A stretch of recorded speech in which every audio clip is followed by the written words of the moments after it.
سنخوض معاركنا معهم وسنمضي جموعا نردهم ونعيد الحق المغتصب وبكل القوة ندفعهم وبكل القوة ندفعهم. الحمد لله كفى وسلام على عباده الذين اصطفى. أما بعد، أعوذ بالله من الشيطان الرجيم. بسم الله الرحمن الرحيم. كلوا واشربوا ولا تسرفوا. وقال الله تعالى في موضع آخر: وهو الذي جعل لكم الليل لباسا والنوم سباتا وجعل النهار نشورا. صدق الله العظيم. قابل احترام بزرگوں اور عزیز دینی بھائی، اللہ پاک نے ہمیں جو زندگی عطا فرمائی ہے، یہ ایسی بیش بہا اور قیمتی نعمت ہے جو ہر انسان کو صرف ایک مرتبہ ملتی ہے. اس لیے اس زندگی والی نعمت کی قدر کرنا اور اس زندگی کو آخرت کی فکر اور تیاری کے ساتھ بسر کرنا عقل مندی کا تقاضا. جو لوگ اس زندگی والی نعمت کی قدر کرتے ہیں اور اپنے شب و روز کو منظم اور مرتب طریقے پر گزارتے ہیں، انہیں دنیا میں بھی کامیابی ملتی ہے اور وہ آخرت میں بھی سرخرو ہوں گے. اور جو لوگ اس زندگی کی قدر نہیں کرتے، اپنی زندگی غفلت اور لاپرواہی کے ساتھ گزارتے ہیں، وہ ہر جگہ ناکام اور نامراد ہوتے ہیں. کامیاب زندگی گزارنے کے لیے ضروری ہے کہ انسان زندگی کے آداب سیکھے. زندگی کے آداب کیا ہے؟ اور حقیقت میں کامیاب شخص وہی ہے جو صحیح وقت پر صحیح کام کو انجام دے. کامیاب شخص وہی ہے جو صحیح وقت پر صحیح کام کو انجام دے. بطور خاص ان امور میں سے قائم کے اور اہم امور انسان کا کھانا پینا اور اٹھنا بیٹھنا ہے. اس لیے کہ غذا اور نیند کو انسان کی زندگی کی صحت اور تندرستی کے لیے، اس کی زندگی کی بقا کے لیے بنیاد قرار دیا گیا. آپ طبی اعتبار سے بھی اس کا جائزہ لے سکتے ہیں، ڈاکٹروں سے بھی پوچھ سکتے ہیں، اور اسی طرح شریعت نے بھی جو اصول مقرر کیا ہے اس کی روشنی میں بھی آپ دیکھ سکتے ہیں. میں نے قرآن کریم کی آیت تلاوت فرمائی. وہ قرآن کریم کی آیت ہماری کامیابی کی ضامن، کامیابی کی کلید اور کنجی چابی. کیا بہترین رہنمائی اور گائیڈ کرتا ہے قرآن کریم اور آپ علیہ السلام کی احادیث. جو تلاوت میں نے کی آیت، اس کا ترجمہ یہ ہے کہ وہی اللہ ہے جس نے تمہارے لیے رات کو بنایا اور نیند کو سکون اور آرام کا ذریعہ بنایا، اور دن کو بنایا کہ تم اس میں اٹھ کھڑے. ایک اور موقع پر ارشاد فرمایا: وَمِنْ آيَاتِهِ أَنْ خَلَقَ لَكُمْ وَمِنْ آيَاتِهِ مَنَامُكُمْ بِاللَّيْلِ وَالنَّهَارِ وَابْتِغَاؤُكُمْ مِنْ فَضْلِهِ. کہ اللہ کی نشانیوں میں سے یہ بات ہے کہ اللہ تعالیٰ نے تمہارے لیے رات اور دن کے حصے مقرر کیے. رات کو سونے کے لیے بنائے، دن کا کچھ حصہ بھی آرام کرے، اور یہ کہ تم اس کے فضل کو تلاش کرو. یہ قرآن کریم گائیڈ کرتا ہے، رہنمائی کرتا ہے، گویا کہ اللہ تبارک و تعالیٰ نے دن اور رات کو تقسیم کر دیے۔ ارشاد فرمائے وَجَعَلَ النَّهَارَ مَعَاشًا، اللہ تعالیٰ نے دن کو معاش، رزق حاصل کرنے کا ذریعہ بنایا اور رات کو آرام کے لیے بنایا۔ امی عائشہ رضی اللہ تعالی عنہ فرمایا کرتی تھی کہ نبی پاک صلی اللہ علیہ وسلم ارشاد فرماتے کہ جو شخص رزق میں برکت کا خواہش مند، اس کی یہ چاہت ہو کہ میں روزگار کے اعتبار سے بہتر بن جاؤں، تو اسے یہ چاہیے کہ فجر کی نماز پڑھے اور سورج طلوع ہونے کے بعد اپنے کام کی طرف بڑھ جائے۔ حضرت عثمان رضی اللہ تعالیٰ عنہ فرمایا کرتے تھے کہ جو شخص فجر کی نماز ادا کرے، اس کے بعد فجر کے بعد سے لے کر طلوع آفتاب تک، سورج نکلنے تک اللہ کے ذکر میں مشغول ہو جائے اور پھر اپنے کاروبار کی طرف چل پڑے، ہرگز یہ شخص محروم نہیں ہو سکتا، رزق کے خزانے اس کی طرف دوڑ کر آئیں گے۔ تو اللہ پاک کی یہ تقسیم ہے کہ اللہ تعالیٰ نے رات کو سونے کے لیے اور دن کو معاش حاصل کرنے، رزق حاصل کرنے، مال و دولت کی جمع کرنے کا ذریعہ بنائے۔ لیکن دیکھا یہ جا رہا ہے کہ ہمارا شہر مالیگاؤں، جو علمی اعتبار سے بھی بڑا جانا اور مانا ہوا ہے، اس میں اللہ تبارک و تعالیٰ کی جو تقسیم ہے اس میں کچھ ہیر پھیر آ گئی، بلکہ پوری دنیا کا یہ نظام چل رہا ہے کہ لوگ راتوں کو دیر تک جاگتے ہیں اور دن چڑھے تک سوئے رہتے ہیں۔ یہ اسلامی اعتبار سے بھی برا ہے اور طبی اعتبار سے بھی نقصان دہ۔ ایک حدیث سنانا چلتا ہے کہ حضور علیہ السلام نے ارشاد فرمایا، آپ علیہ السلام کان یکرہ قبل العشاء النوم وبعدها الحدیث، کہ حضور علیہ السلام اپنی مبارک زندگی میں عشاء سے پہلے سونے کو اور عشاء کے بعد بات چیت کرنے کو ناپسند فرماتے تھے۔ کیا حکمت ہے؟ آپ اندازہ لگائیے، عشاء سے پہلے سونے میں آپ علیہ السلام کی جو کراہت ہے، اس کی حکمت یہ ہے کہ اگر کوئی شخص مغرب کی نماز کے بعد سو جاتا ہے اور اس کی آنکھ لگ جاتی ہے، کیا معلوم کہ یہ اس کی آخری رات ہو، یہ نیند اس کی آخری نیند ہو، عشاء کا وقت شروع ہو گیا اور انسان سو رہا ہے اور پھر کچھ لمحے کے بعد وہ اس دنیا سے جدا ہو جائے، دنیا کو الوداع کہہ دے، تو عشاء کا بوجھ وہ اپنے ساتھ لے کر گیا ہوا ہے۔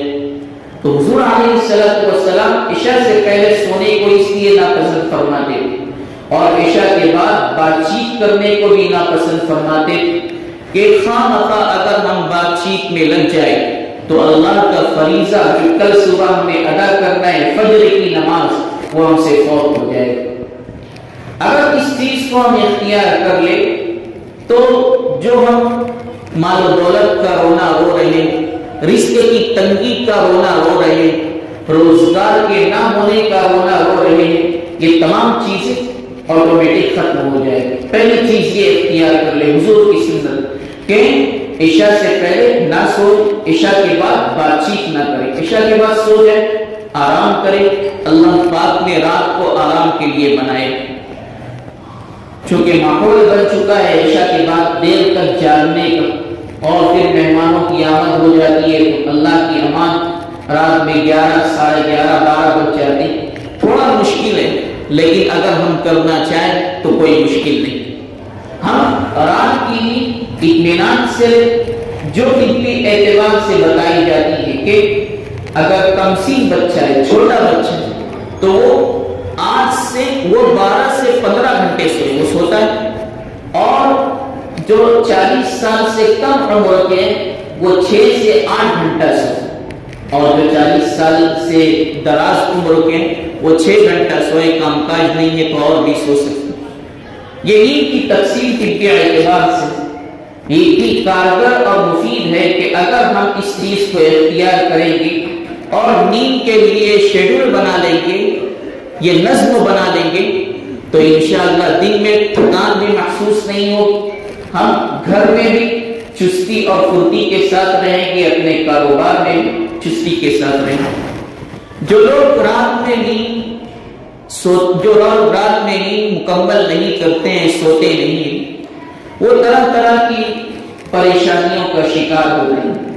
کام کاج میں دل نہیں لگتا، سستی آتی ہے، کام کرتے وقت بعض مرتبہ اونگ آ جاتی ہے، اور کبھی نوبت یہاں تک آ جاتی ہے کہ اگر سیٹ کی نظر بار بار پڑے کہ میرا یہ ملازم نوکر سو رہا ہے تو پھر نوکری سے ہاتھ دھونا پڑتا ہے۔ جائزہ لیا گیا اس چیز کا، جو سڑک حادثات ہوتے ہیں اس کی بنیادی وجہ کیا ہے، تو اس میں بھی ایک کثیر خبر یہی ملی ہے کہ ڈرائیور دوران ڈرائیونگ اونگ لے لیتے ہیں، جھپکی آ جاتی ہے، جس کی وجہ سے ایکسیڈنٹ ہو جاتا ہے۔ یہ وجہ نیند نہ پوری کرنے کی۔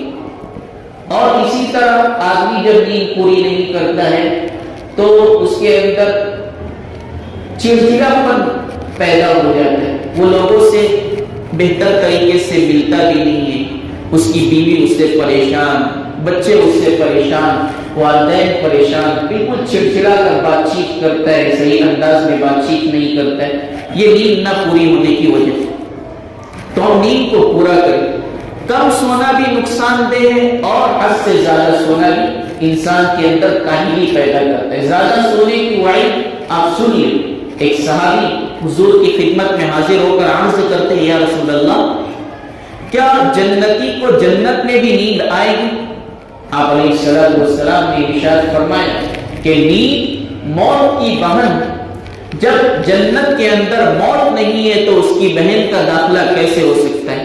اس لیے جنت کے اندر نیند بھی نہیں۔ تو زیادہ سونے کو اس طرح ناپسند بھی فرمایا گیا۔ سونے کا ایک معیار، سونے کی ہم حد بندی کر لیں کہ مجھے اس وقت سونا ہے۔ بعض لوگوں کا یہ شکوہ اور شکایت ہے کہ جب سونے کے لیے جاتے ہیں تو رات میں جلدی نیند نہیں آتی۔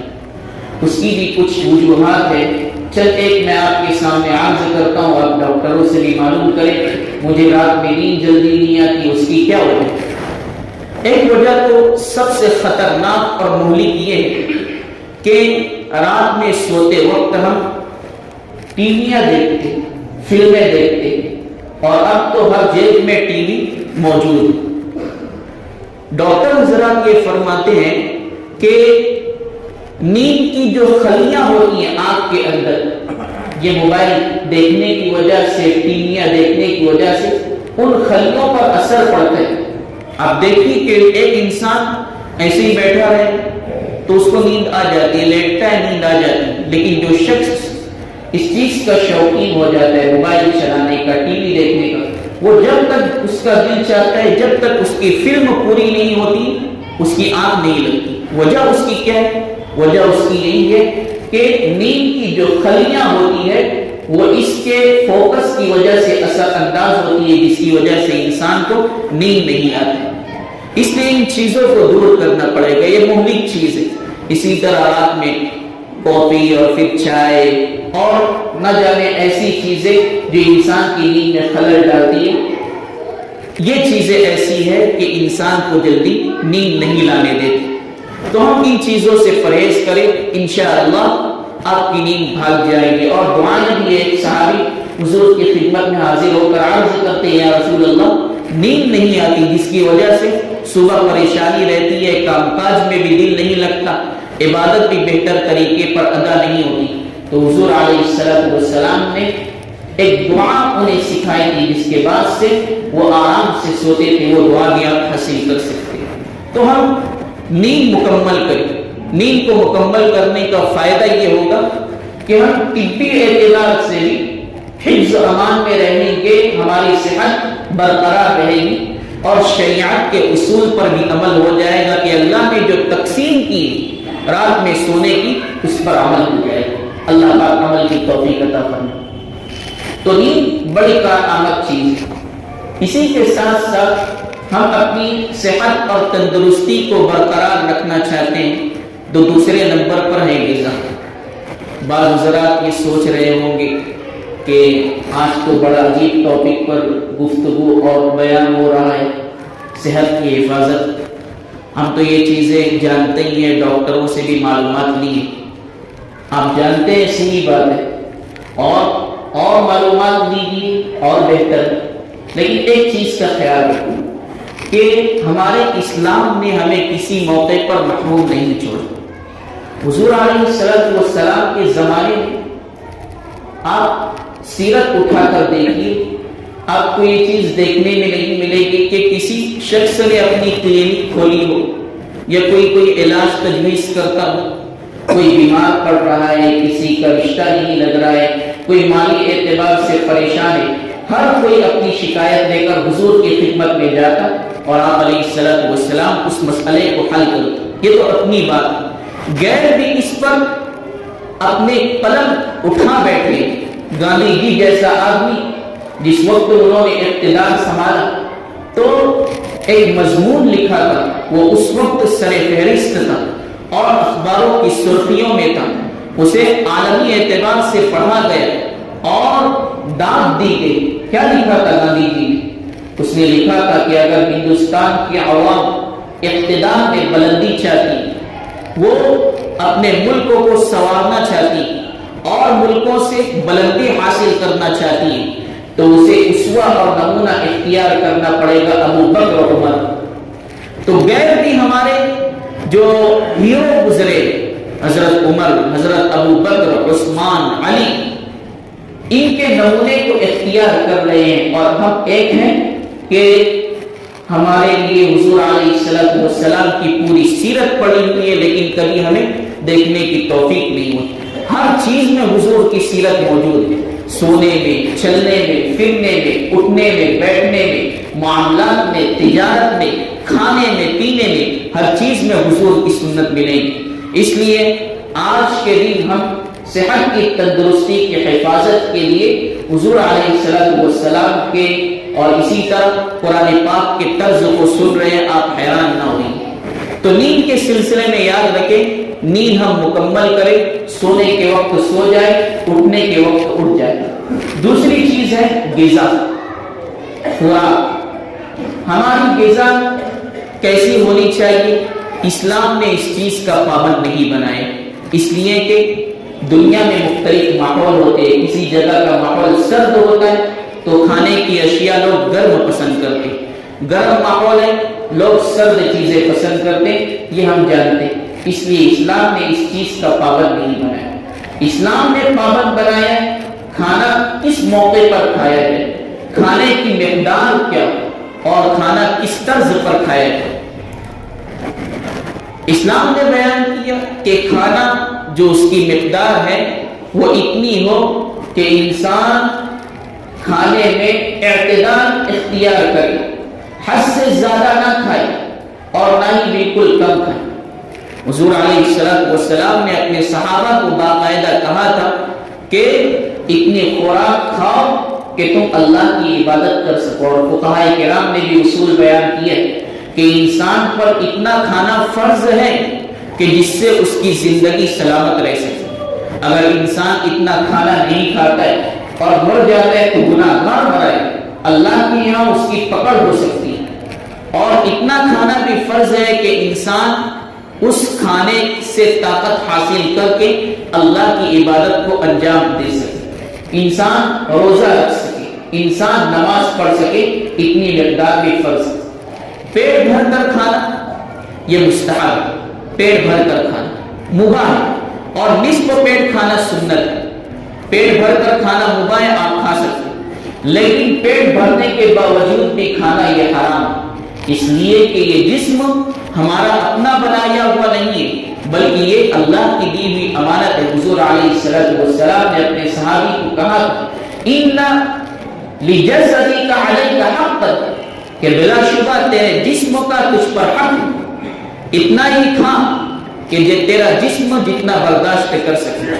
کہنے والے نے کیا یہ خوب کہا ہے، کھاؤ اتنا، ہضم کر سکو جتنا، پڑھو اتنا، یاد رکھ سکو جتنا، کہ ہم اتنا کھائیں کہ ہمارا ہاضمہ اس کو برداشت کر سکے اور وہ کھانا سہولت اور آسانی کے ساتھ ہضم ہو جائے۔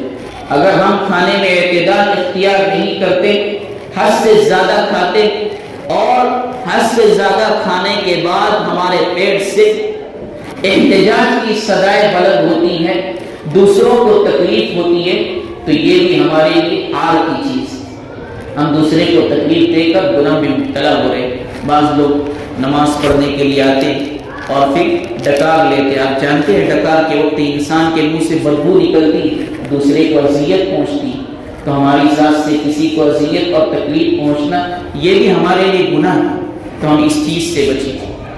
کھاؤ اتنا، ہضم کر سکو جتنا، پڑھو اتنا، یاد رکھ سکو جتنا۔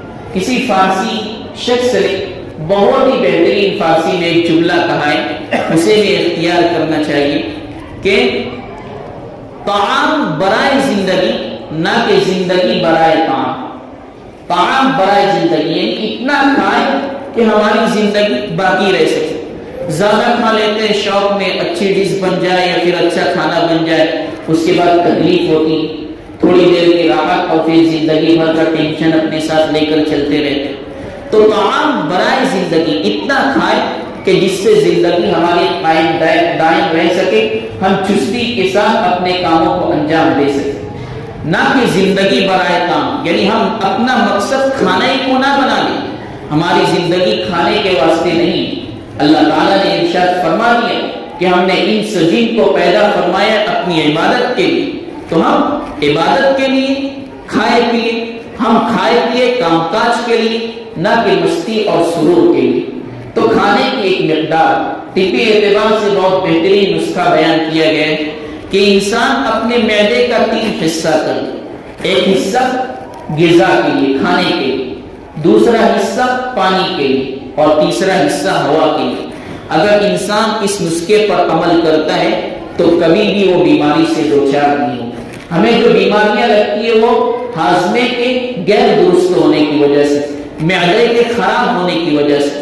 جب اس طرح ہم کھانے کے 3 حصے کر لیں گے کہ اس میں ہوا بھی ہوگی، پانی بھی ہوگا اور پھر خوراک اور غذا بھی ہوگی، تو معدے کے اندر یہ چیز گردش کرے گا، اور جس طرح چکی سے گیہوں اچھی طرح پیس کر آتا ہے، ہمارا کھانا بھی پیس جائے گا، بہترین خون بنے گا، دل کو اچھا خون ملے گا، صاف شفاف خون ملے گا، اور اس خون کا دوران پورے جسم میں ہوگا، جس کی وجہ سے بیماری ہمارے درمیان آنے کی بات تو دور، پھڑکے گی بھی نہیں، دیکھے گی بھی نہیں بیماری ہماری طرف۔ یہ بہت بہترین اصول ہے۔ کھانے کے لیے کس طرح ہماری نشست کیا ہو، تو اس سلسلے میں بھی اسلام ہماری رہنمائی کرتا ہے کہ کھانے کے لیے بیٹھے تو اس کے لیے مختلف نشستیں۔ ایک نشست یہ کہ اکڑوں بیٹھ کر کھائیں، بہت ہی مفید چیز ہے، اس کی وجہ سے پیٹ بھی باہر نہیں نکلتا ہے۔ پیٹ باہر نہیں نکلے گا تو صبح اٹھ کر چلنے کی ضرورت بھی نہیں پڑے گی۔ دوسرا اسلامی طرز یہ کہ ایک پیر پر بیٹھ جائے، دوسرا پیر کھڑا رکھے اور اس طرح کھانا کھائے۔ تیسرا طریقہ یہ کہ دونوں پیروں کو باہر نکال دے اور سرین کے بل انسان سرین پر بیٹھ جائے۔ یہ اسلامی طرز ہے، یہ طبی اعتبار سے بھی بہت مفید ہے، اور اس میں سنت کی بھی پیروی، تو ہماری صحت کی بھی حفاظت ہوگی اور حضور صلی اللہ علیہ وسلم کی سنت بھی ادا ہو جائے گی، ہم بیماریوں سے بھی محفوظ رہیں گے اور ثواب بھی کما لیں گے، ایک تیر سے 2 شکار ہو جائے۔ تو یہ بیٹھنے کی نشست بھی اسلام نے سکھائی، کھانے کا طریقہ بھی بتلا دیا، سیدھے ہاتھ سے کھایا جائے، کھانے کی نشست بھی بتا دی کہ انسان کس طرح بیٹھے، اور اسی کے ساتھ ساتھ خوراک کے سلسلے میں بھی اسلام نے رہنمائی کر دی کہ انسان کو کتنا کھانا چاہیے۔ ایک چیز اور کہ سونے سے متعلق بات چل رہی تھی، تو آداب زندگی میں ہم پر یہ فرض ہے کہ ہم اپنے جسم کے لیے جو چیزیں کارآمد ہو سکتی، جو چیزیں ہمارے جسم کے لیے مفید ثابت ہو سکتی، ہمارے جسم کو بیماریوں سے بچا سکتی ہے، ان تمام چیزوں کو اختیار کریں۔ اس میں سے یہ چیزیں بطور خاص ہے کہ انسان نیند کو پورا کرے اور انسان اپنے کھانے کی حد بندی کرے، کیا کھا رہا ہے اس پر توجہ دے، کس طرح کھا رہا ہے اس پر بھی توجہ دے۔ ایک اور چیز، جب ہم سوئے تو اس سنت کو ضرور اختیار کریں، کیا کہ حضور علیہ السلام جب آرام فرماتے تو آپ اپنے داہنے ہاتھ کو رخسار کے نیچے، گال کے نیچے رکھ لیتے، اور دوسرا ہاتھ آپ کا اوپر ہوتا، اس طرح آپ سوتے۔ اس طرح سونے کا فائدہ یہ ہے کہ ہمارا دل جسم کے الٹی جانب ہوتا۔ جب ہم اس طرح سوئیں گے تو قلب والا حصہ، دل والا حصہ اوپر رہے گا، اس پر زیادہ بوجھ نہیں پڑے گا۔ اب اس کا فائدہ یہ ظاہر ہوگا کہ دل پر زیادہ بوجھ نہیں پڑے گا اور پیٹ کے اندر جو معدہ ہے اس کا اینگل فاسٹ ہو جائے گا۔ تو اینگل کے فاسٹ ہونے کی وجہ سے وہ معدہ کھانے کو اچھی طرح ہضم کر دے گا راکھی کے اندر۔ صبح جب آپ اٹھیں گے تو فرحت اور انبساط محسوس کریں گے۔ یہ حضور علیہ السلام کی سنت ہے۔ تو اسلام نے ہمیں کسی موقع پر محروم نہیں چھوڑا، کسی جگہ یتیم نہیں چھوڑا، ہر شعبے میں ہماری رہنمائی کری۔ ہم ان دونوں چیزوں کو اختیار کریں، آپ اس کے فوائد کو جب دیکھیں گے تو آپ حیران رہ جائیں گے۔ ہم جو ڈھیر سارا پیسہ گولیوں دوائیوں کے پیچھے خرچ کرتے ہیں، حکیموں کے پاس جا کر اپنا علاج کرتے ہیں، انشاءاللہ ہرگز ان چیزوں سے دوچار نہیں ہوں۔ اس نسخے کو اختیار کریں، انشاءاللہ ہماری زندگی ان چیزوں سے، بیماریوں سے دور رہے گی۔ ہم اپنے بچوں پر بھی دھیان دیں۔ آج کل مصیبت اس بات کی آ گئی ہے کہ جہاں ہمارے بچے نے حفظ قرآن، حافظ قرآن بن گیا، حفظ قرآن کی دولت سے مالا مال ہو گئے، یا اس نے 10ویں پاس کر لی، تو اپنے بچوں کو موبائل دلا دیتے، اسکرین ٹچ موبائل دلا دیتے، جس کی وجہ سے آج ہماری اولاد اپنے موبائلوں میں کیسی کیسی چیزیں استعمال کر رہی ہے، کیسی کیسی چیزیں یوز کر رہی ہے، ہم بے خبر، ہمیں پتہ ہی نہیں کہ ہمارے بچے، ہماری نوجوان نسل تباہی کے دہانے تھے۔ وہ نہ جانے راتوں میں کس سے باتیں کرتے اور ان کے موبائلوں میں کیسے خطرناک اور مہلک چیزیں ہوتی ہیں جو ان کے مستقبل کو خراب کر دیتے۔ آپ جو موبائل کا تحفہ دے رہے ہیں اسے کوئی قیمتی تحفہ نہ سمجھیں۔ حضور صلی اللہ علیہ وسلم نے قیمتی تحفہ باپ کی جانب سے اولاد کے لیے جو ارشاد فرمایا وہ کیا تھا؟ آپ صلی اللہ علیہ وسلم نے ارشاد فرمایا ما نحل والد ولدا من نحل افضل من ادب حسن، کہ آج تک کسی باپ نے اپنے بیٹے کو اچھے اخلاق، اچھی تربیت اور حسن معاملہ سے بڑھ کر کوئی تحفہ نہیں دی۔